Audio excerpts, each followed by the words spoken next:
परेशानियां चल रही हैं कि इन भर्तियों में कुछ लड़के अपने हाथ से ही अपने सर्टिफिकेट को भर के पार्टिसिपेट कर लिया और उनको भी योग्य मान के भर्ती कर लिया गया। जो अदर स्टेट के लोग हैं जिनको कि SC ST OBC माइनॉरिटी की छूट नहीं मिलनी चाहिए थी, कुछ लोगों को उसके तहत भी छूट दी गई है। तो ये भर्ती प्रक्रिया ही पूरी धांधली से भरी हुई नज़र आती है। विकलांगों की जो कोटा है, विकलांग कोटा का आरक्षण जो है केवल बिहार राज्य के लोगों को देना आवश्यक था, लेकिन अदर स्टेट के लोगों को भी दे के विकलांग कोटा को भी एक तरीके से बाधित कर दिया गया। जय हिंद दोस्त, मैं आपका दोस्त अवाजीत अंतर्राष्ट्रीय प्लेयर। दोस्त, आप जानते हैं बिहार में इस समय BPSC TRE 1.0 और 2.0 को लेके कितनी बड़ी लड़ाइयाँ चल रही हैं, और उन लोगों के प्रति जो कि शिक्षा माफिया हैं, चाहे वो शिक्षा माफिया के रूप में कार्य कर रहे हो या अधिकारी के रूप में कार्य कर रहे हो या BPSC के अंदर बैठे हुए छुपे हुए वो अधिकारी हो या कोई नेता हो, उसको लेके पूरी तरीके से लड़ाई चल रही है, जिसके लिए ट्विटर अभियान भी परसों के दिन छेड़ा गया था और जिसमें केवल BPSC TRE 2.0 में 8 लाख से अधिक आवेदन हुए थे। कम से कम 1 लाख मान लीजिए भर्ती हो गया तो 6 से 7 लाख लोगों को ट्विटर अभियान में शामिल होना चाहिए था, लेकिन उतने भी लोग शामिल नहीं हो पाए, क्योंकि उनको लगता ही नहीं है कि किसी भी चीज़ की कीमत होती है, किसी भी चीज़ की अस्तित्व होती है। अभी जो दूसरा, मैं अपने वकीलों से भी बात किया हूँ, वकीलों के पास भी रखा हूँ स्पष्ट कि BPSC TRE 1.0 या 2.0 जो शिक्षक भर्ती है, उस समय किसी भी प्रकार का चेंजिंग का आदेश शिक्षा विभाग द्वारा ही जारी किया जा सकता है। उसके अलावा कोई भी अन्य आयोग उसके परिवर्तन करने का आदेश जारी नहीं कर सकता। अगर उसको पेपर दिलाने का अगर अधिकार दिया गया है तो केवल वो पेपर ले सकता है और पेपर के अलावा कुछ भी उसमें छेड़छाड़ नहीं कर सकता है। लेकिन कोर्ट में जब शिक्षा विभाग और सरकार को पुटअप कराया गया, पेश कराया गया, तो वहाँ पे शिक्षा विभाग अपने आप को पीछे हटाते हुए दिखा कि उसके द्वारा किसी भी प्रकार का विज्ञापन में छेड़छाड़ करने या भाषा अर्हता को शून्य करने का आदेश नहीं दिया गया। जब भाषा अर्हता का शून्य करने का आदेश शिक्षा विभाग द्वारा नहीं दिया गया तो BPSC जो केवल पेपर ले रही है वो एक अलग आयोग है, उसके द्वारा पेपर को किस आधार पर कैंसिल किया गया इसका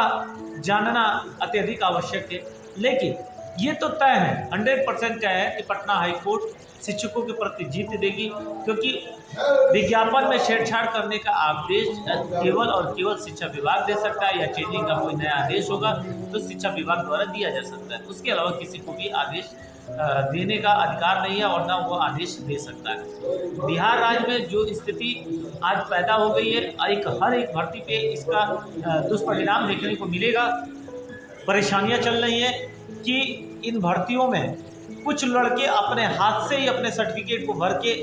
पार्टिसिपेट कर लिया और उनको भी योग्य मान के भर्ती कर लिया गया। जो अदर स्टेट के लोग हैं जिनको कि SC ST OBC माइनॉरिटी की छूट नहीं मिलनी चाहिए थी, कुछ लोगों को उसके तहत भी छूट दी गई है। तो ये भर्ती प्रक्रिया ही पूरी धांधली से भरी हुई नज़र आती है। विकलांगों की जो कोटा है, विकलांग कोटा का आरक्षण जो है केवल बिहार राज्य के लोगों को देना आवश्यक था, लेकिन अदर स्टेट के लोगों को भी दे के विकलांग कोटा को भी एक तरीके से बाधित कर दिया गया। अब EWS के आरक्षण में भी कई ऐसे लोग देखने को मिले हैं जहां पे EWS के आरक्षण में अदर स्टेट के होके बिहार राज्य से अपना सर्टिफिकेट बनवा लिए हैं और वहां का निवासी बनने का प्रयास किया। ये भी एक धोखा है और धोखा अपने आप में ही अपराध सिद्ध करता है। इससे पहले BPSC के पूर्व चेयरमैन अतुल प्रताप साहब ने कहा था कि पेपर देने से पूर्व वो बिहार का निवासी था, उसके बाद वो चेंज कर लेता है तो उसको कोई मान्य नहीं किया जाएगा, उसको बिहार का निवासी ही माना जाएगा। ये भी एक अपने आप में धोखा का स्वरूप है, यानी उसने पेपर देने के लिए ही केवल बिहार का निवासी बना था और पेपर देने के बाद उसने अपने आधार कार्ड का जो स्थान है वो चेंज कर लिया और अदर स्टेट का वो निवासी बन गया। ये अपराध इतने अधिक बढ़ गए हैं कि बिहार में इस समय स्थिरता की भावना खत्म हो चुकी है। शिक्षकों को लगने लगा था कि अब कभी भी BPSC की जांच नहीं होगी, TRE 1 की जांच नहीं होगी, 2 की जांच नहीं होगी और भाषा अर्हता पे कोई आवाज़ नहीं उठेगा। बांग्ला उर्दू का जो पेपर हुआ था उस पर कोई आवाज़ नहीं उठेगा, 9वीं और 10वीं का जो पेपर हुआ था उस पर कोई आवाज़ नहीं उठी। लेकिन मैंने कहा था कि धैर्यता बना के रखिए, सब पे आवाज़ उठेगी और जांच भी होगी। अभी नया मुद्दा कोर्ट में ने भी उठाया है और हम लोग भी लगातार आपसे शुरुआत में ही उठाया था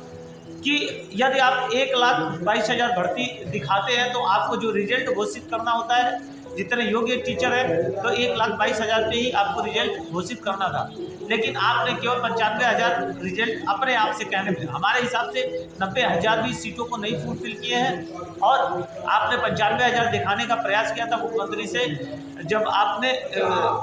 ज्वाइनिंग लेटर बंटवाया था उस समय भी मुख्यमंत्री ने अपने भाषण में ही कहा था, तो मुख्यमंत्री द्वारा को भी मैं यही पूछता हूँ, जब 1,22,000 जब सीटें निकली थी तो 95,000 पे रिजल्ट जारी करना एक धोखा नहीं तो क्या है? इन धोखों को देखते हुए इस भर्ती को रद्द कर देना चाहिए। इसमें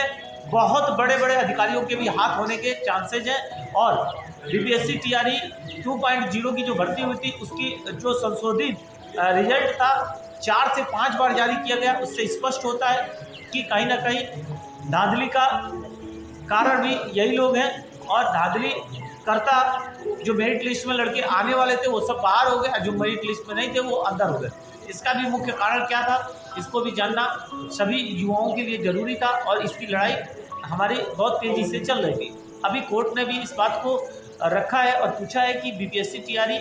2.0 में जब 1,22,000 सीटें दी गई थी तो आखिर उस पर रिजल्ट 90 से 95,000 ही क्यों दिखाया गया? अदर स्टेट का जब कोटा 10% है तो उसको 15% दिखा के भर्ती करने का कारण क्या है? जब संविधान द्वारा हमें ये पारित है कि अदर स्टेट के कोटों के तहत अगर कोटा मिलता है तो उसको 10% का ही आरक्षण रहेगा, उसके अलावा बाकी सब जिस स्टेट का पेपर होता है उसी स्टेट के लोगों को होना चाहिए। लेकिन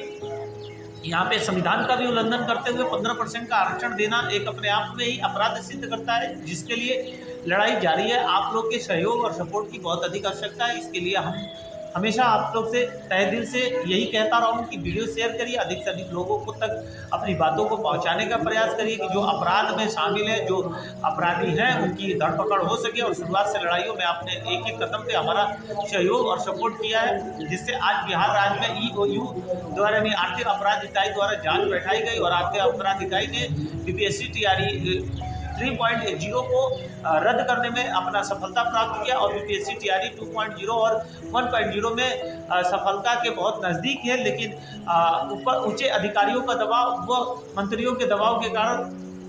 आर्थिक अपराध इकाई इसकी पूर्णतः जांच नहीं कर पा रही। इसलिए हमारी हमेशा से मांग यही रही है कि केंद्र सरकार को इसमें जांच करना चाहिए और इनकम का इन लोगों ने काला धन, काला स्रोत बना रखा है, उसको रोकने का हमारे बिहार राज्य में प्रयास करना चाहिए कि जो अपराध की एक प्रवृत्ति बिहार में चल रहा है उसको रोका जा सके। बिहार के में बहुत ऐसे व्यक्ति हैं जिन्होंने अपराध की उस ऊंचाई को प्राप्त कर दिया है कि जहां पे हम लोगों को रोक पाना या पहुंच पाना मुश्किल है, लेकिन सरकार को पहुंच पाना एक छोटा सा खेल है और वो आसानी से पहुंच के उनके अपराधों को रोका जा सकता है, उनके ऊपर कार्रवाई किया जा सकता है, जिसके लिए मेरी शुरुआत से ही लड़ाई जारी रही और बिहार के हर एक युवा की लड़ाई हमारे साथ रहे और हमारे साथ लड़ते रहे। आज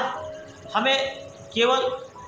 चुनाव ही नहीं, चुनाव पे अगर मैं यही चाहूँगा कि चुनाव आयोग को इस पर विचार करना चाहिए कि आखिर इसमें इतनी बड़ी धांधली और घपलेबाजी जो हुई है, चुनाव आयोग को भी आगे आना चाहिए और इसकी जांच के लिए केंद्र सरकार से मांग करनी चाहिए। जैसे कि हम लोगों ने ट्विटर अभियान चलाकर जांच की मांग की है और अभी तक जांच का कोई भी पैटर्न नहीं आया कि कब तक होगा, क्या होगा, कोई भी हमारे रिप्लाई नहीं आया। लेकिन हमने गृह मंत्रालय तक को लिखने का आप लोग को वादा कर रखा हूँ कि मैं लेटर बहुत जल्दी गृह मंत्रालय को लिख रहा हूँ और पूरी उसकी डिटेलिंग तैयार कर ली गई है। 4 से 5 दिन में उसको गृह मंत्रालय को भेज दिया जाएगा, जिसके पश्चात उस पर कार्रवाई की मांग की जाएगी कि इस पर जांच हो और ईडी सीबीआई जो भी है इस पर जांच बैठाए और जो भारत की सबसे बड़ी धोखाधड़ी और धांधली तथा पैसे का हेर फेर किया गया बीपीएससी टीआरई 1.0 2.0 में, उसकी गहन जांच हो और जांच करने के बाद इस भर्ती को क्लियर किया जाए। यही मेरा आप लोग से अनुरोध है कि आप लोग अधिक से अधिक वीडियो शेयर करिए ताकि हम लोग की आवाज़ ऊंचे तक पहुंच सके। जय हिंद, जय भारत।